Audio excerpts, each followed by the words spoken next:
इसलिए कि उन्हें लगता है नसरीन बचा रही है बाबा को। क्या मतलब है इसका? बाबा मॉम से डर गए और नसरीन के पीछे छुप गए। पता नहीं क्यों वहम करने लग गए हो।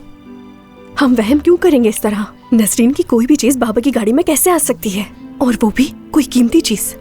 क्या बाबा ने नसरीन या उसकी माँ को अपनी गाड़ी में नहीं बिठाया था? तो बस गिर गया होगा उस वक्त वो हार, तब बाबा ने भी नहीं देखा होगा और आज नजर आ गया होगा।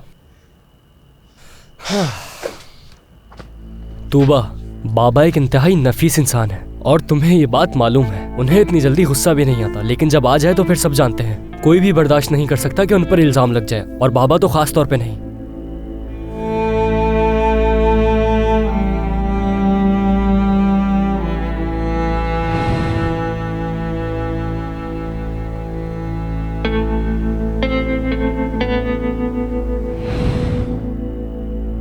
बात तो ठीक है, वो उस दिन बाबा की गाड़ी में उनके साथ गई थी,